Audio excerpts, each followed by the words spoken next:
Yo, YouTube, what up? Listen, welcome back to the Wellness Tree Podcast. I'm your host, Alexander Cummins. I'd like to welcome you all back to the channel. Listen, we are in chapter 9 this week. Once again, coming from the book, Mental Wellness Literacy. And I have to congratulate you all again. Listen, we at the end, right? We pretty much at the end. And I'd like to congratulate you all for making it with me this far. Every single like, every single view, every single person, even if you binge watched some of the episodes, I like to congratulate you and appreciate you. Definitely appreciate everybody for the likes and subscribe. Most of my people are liking the videos on Facebook, but wherever you are, right, wherever you are on all platforms, I appreciate anytime you watch, like, and share and subscribe this content. So once again, keep hitting that like button, keep hitting that share button so that we can get this information out to everybody that we want to get it out to. All right. So like I said, we at chapter 9 this week. Listen, we pretty much at the end of the road. We're about to get a little bit more technical.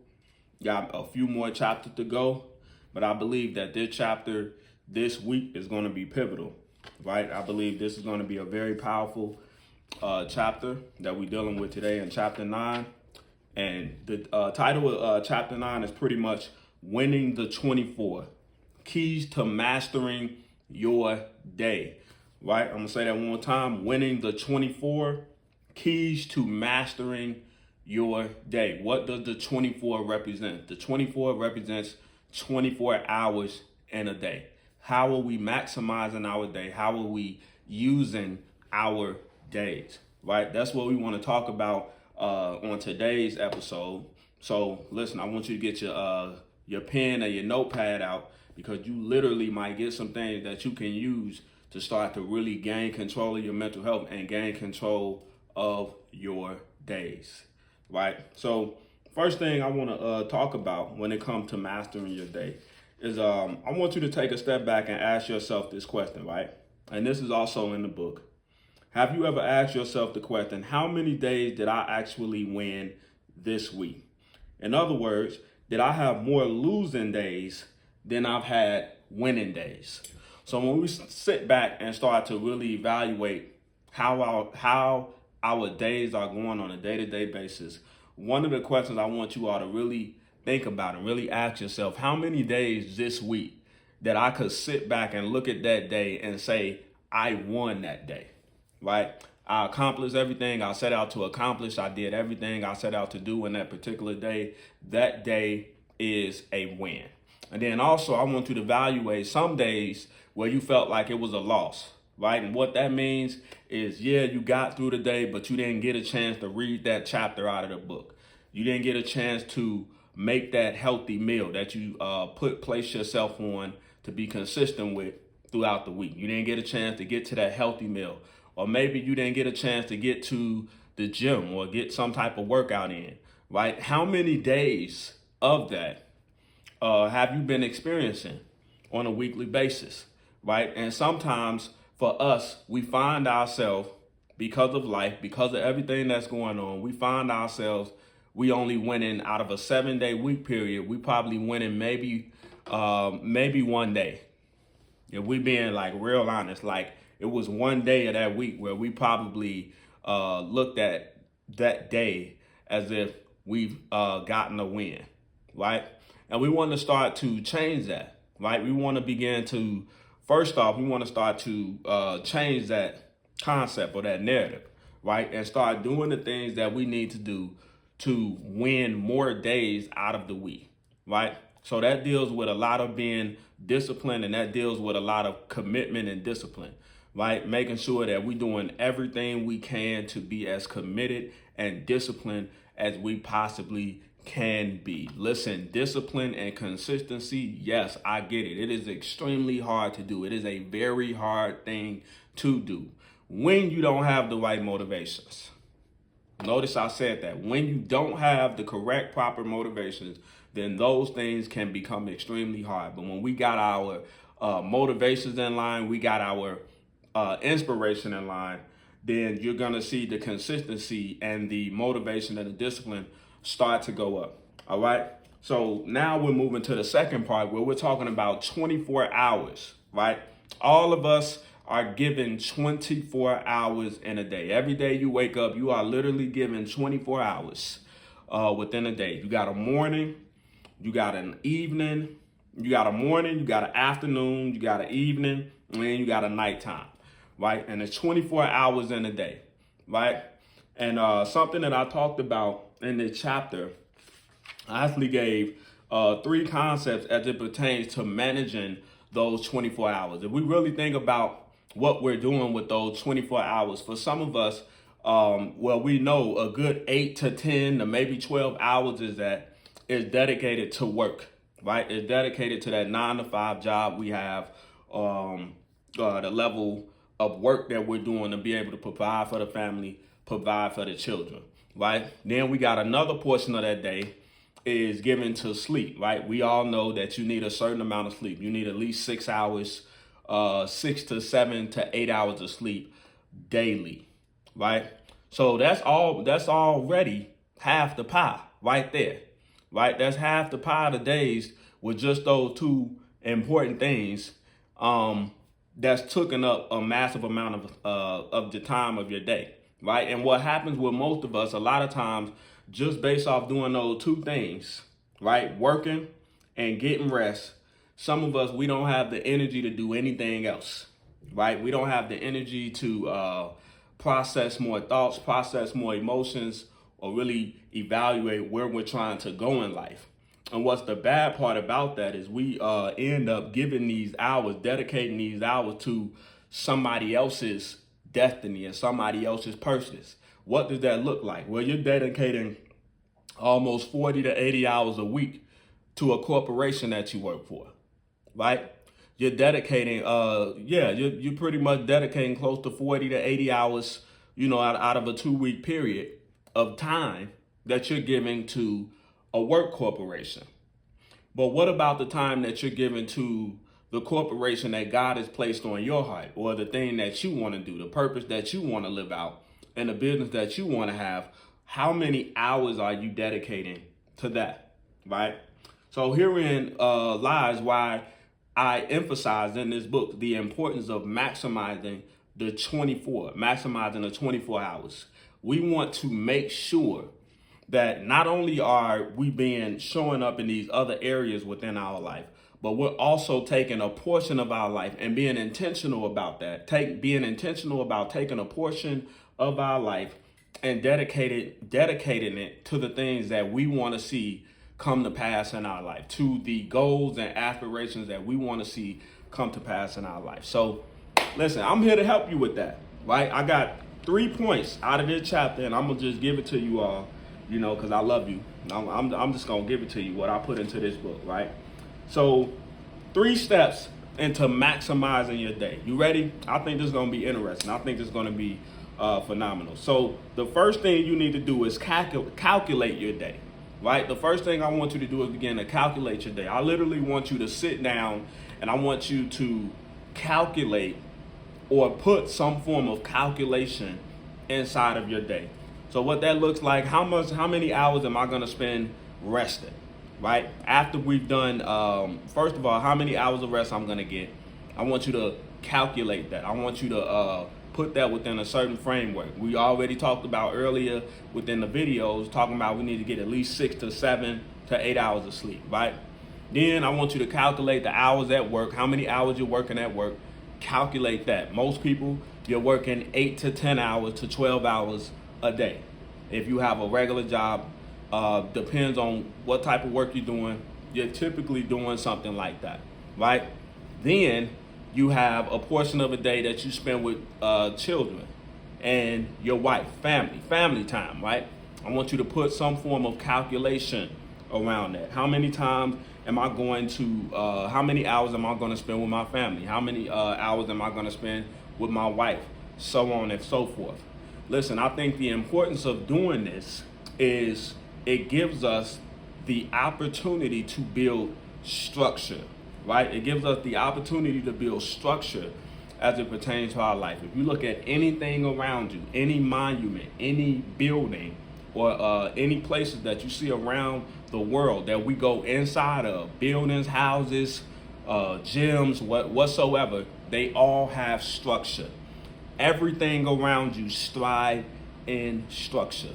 So if we are sitting down and calculating the things that we're doing on a day-to-day basis, this is giving us the opportunity to begin to build structure, right? So we want to begin to do that. We want to start to do those things, right? Then after we've done that, we've done the calculation, we understand how much time we spend in doing this, that, and the third. The next thing I want you to do, step 2, is I want you to start to pick your non-negotiables, right? What am I saying by that?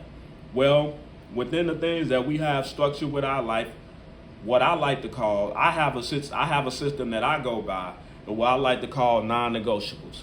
So what I mean by that, non-negotiable, I mean if I'm going to work out, how many times I'm going to work out a week, how many times I'm going to eat healthy, how many times I'm going to spend time reading a book or listening to a podcast. Those are non-negotiables for me because those things literally help me within my areas of having good mental health, right? So those things are fulfilling to me, right? Those things are helping me get from one level to the next.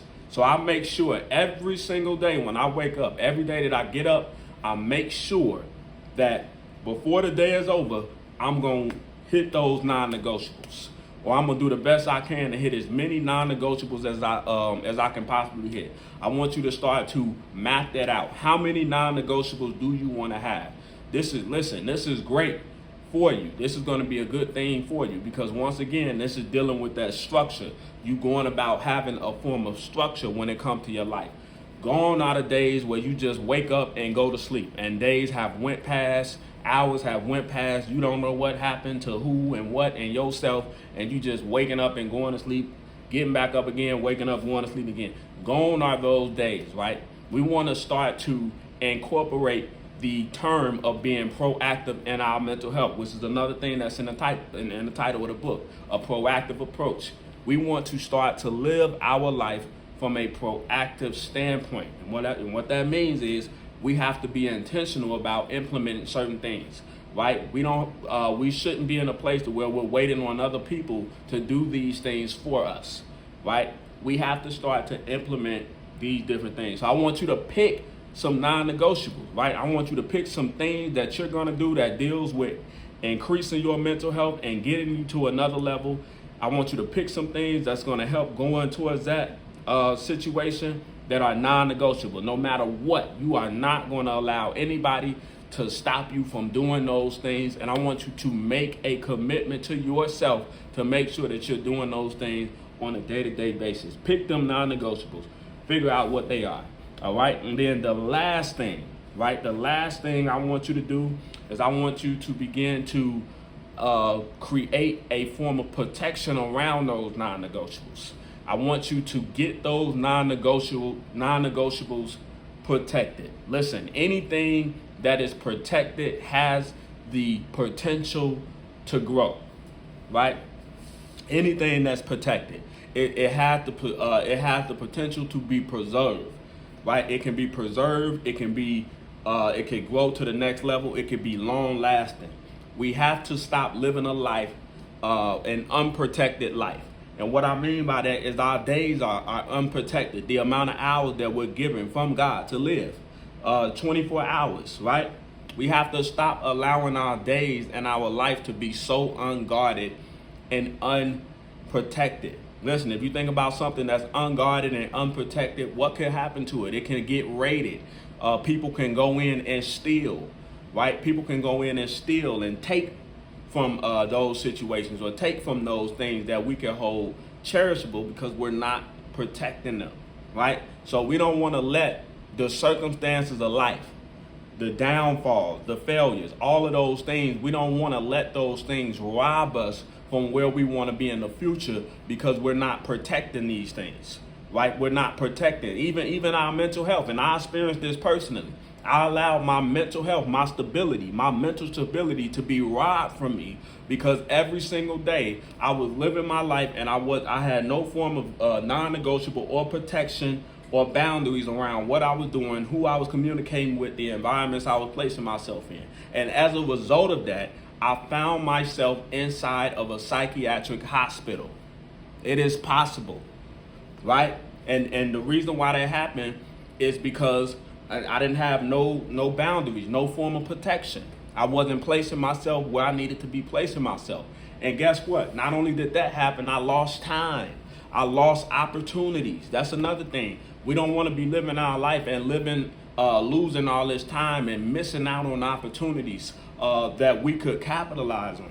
For some of you, it's not too late, right? It's not too late for you to begin to write that book or start that business or build that community. Whatever the thing is that you're looking to do, is not too late for you to do that, right? So we want to have a system in place to where we're protecting those non-negotiables. We're going to make sure that these things happen. We're going to put ourselves in place to make sure that those things happen, right?